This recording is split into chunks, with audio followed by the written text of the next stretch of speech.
तो देखो बेटा, लीनियर डिफरेंशियल इक्वेशन स्टार्ट कर रहे हैं। लीनियर डिफरेंशियल इक्वेशन, तो सबसे पहले इसकी पहचान क्या है, इसको कैसे पता लगाएंगे कि जो डिफरेंशियल इक्वेशन गिवन है वो लीनियर डिफरेंशियल इक्वेशन है बेटा। तो इसमें दो टाइप होते हैं बेटा, टाइप वन। ठीक है, टाइप वन में अगर डिफरेंशियल इक्वेशन इस फॉर्म में है, dy by D X plus P Y is equal to Q. ठीक है, जहां p और q x के फंक्शन है। p और q किसके फंक्शन है? x के function. Where p and q are functions of x। ठीक है, केवल x के फंक्शन है p और q। और दूसरा जो टाइप होगा, टाइप टू, टाइप सेकेंड, आपकी डिफरेंशियल इक्वेशन कुछ इस तरह से गिवन होगी, dx upon dy plus P X is equal to Q.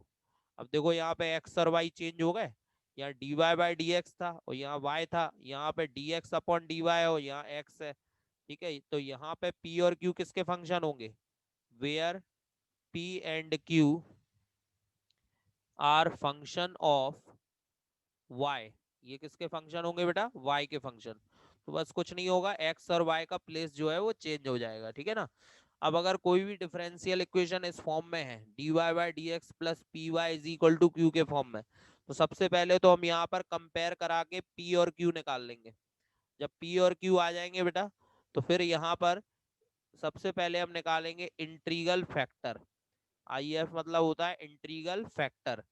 इसकी वैल्यू होती है इंटीग्रेशन ई की पावर पी डी एक्स। ये जो p हमने निकाला है, ये मान यहाँ पर वैल्यू पुट कर देंगे तो e की पावर पी डी एक्स की वैल्यू आ जाएगी, तो इंटीग्रल फैक्टर आ जाएगा। फिर हम बात करते हैं इसके सॉल्यूशन की। तो सॉल्यूशन होगा बेटा y into integral factor is equal to q into integral factor D X plus C. आया समझ में? तो ये इसका सॉल्यूशन होगा बेटा।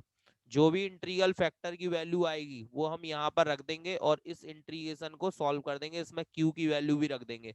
जो हमने यहाँ पर p और q निकाला था, p यहाँ पे रखा तो इंटीग्रल फैक्टर आ गया, यहाँ q रख देंगे और इंटीग्रल फैक्टर को रख देंगे तो आपका सॉल्यूशन आ जाएगा।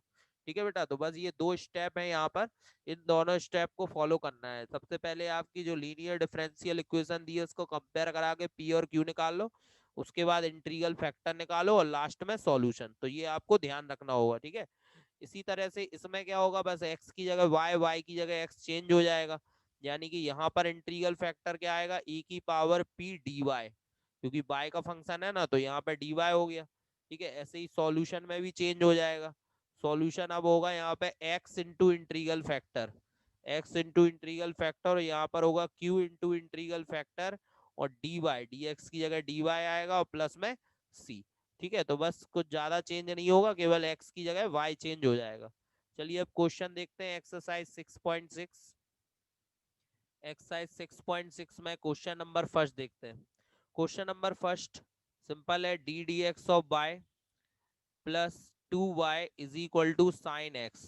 अब आप देख रहे हो साफ साफ ये जो इक्वेशन है आपको लीनियर डिफरेंशियल इक्वेशन के फॉर्म में दी हुई है ना, तो आप उससे सीधे सीधे कंपेयर करा सकते हो। ऑन कंपेयरिंग, उसको सीधा सीधा कंपेयर कराओ, dy by D X plus P Y is equal to Q, जो टाइप फर्स्ट मैंने अभी बताया था, dy by D X plus P Y is equal to Q, उसी फॉर्म में डिफरेंशियल इक्वेशन लिखी है। तो आप देख रहे हो यहाँ पर p की वैल्यू कितनी है? 2। अगर कंपेयर कराएं तो y के साथ यहाँ 2 लिखा है, तो p की वैल्यू 2 है और q की वैल्यू कितनी है? Sine x. q की वैल्यू साइन एक्स है, तो यहाँ लिखेंगे p की वैल्यू आ गई 2 और q की वैल्यू आ गई यहाँ पर साइन एक्स। अब जब p और q निकाल लेंगे तो हमें सबसे पहले क्या निकालना है बेटा? Integral factor. तो इंटीग्रल फैक्टर का फॉर्मूला e की पावर p dx अभी बताया था। तो p की वैल्यू रख दो इसमें, p की वैल्यू कितनी है बेटा? 2। अब ये जो 2 तो कांस्टेंट है, तो कांस्टेंट का इंटीग्रेशन तो होगा नहीं, तो कांस्टेंट आ जाएगा बाहर 2 बार, और 1 का इंटीग्रेशन क्या हो जाएगा? x। तो इंटीग्रल फैक्टर आ गया e की पावर 2x। अब सॉल्यूशन, तो सॉल्यूशन क्या होगा बेटा? y into integral factor integration q into integral factor and dx plus C, यही अभी बताया सॉल्यूशन का फॉर्मूला।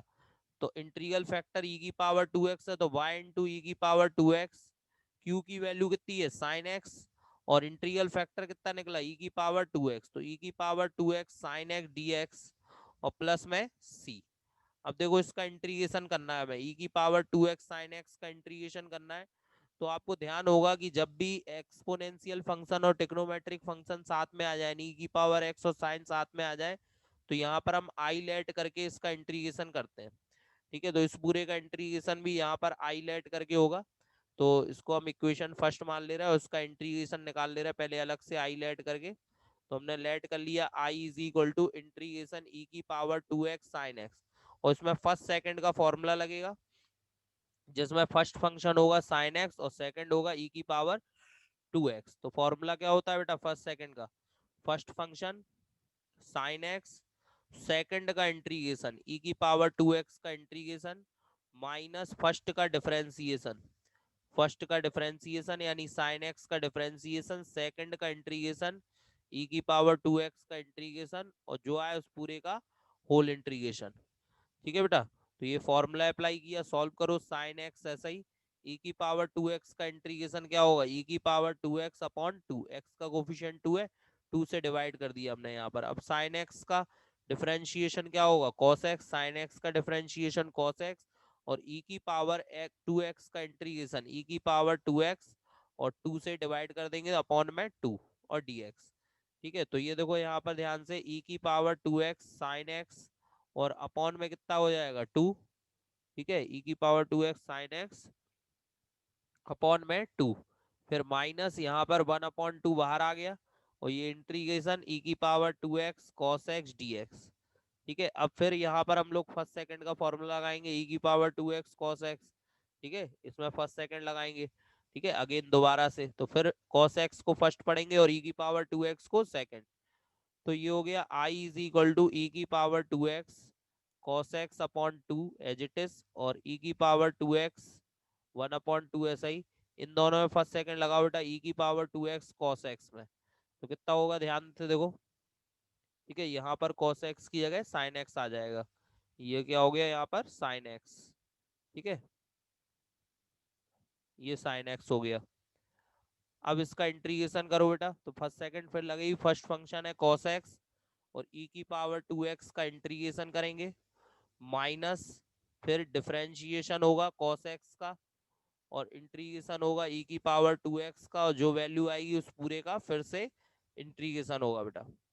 ठीक है, तो देखो कितना आ रहा है, तो i is equal to E की power 2x sine x upon 2।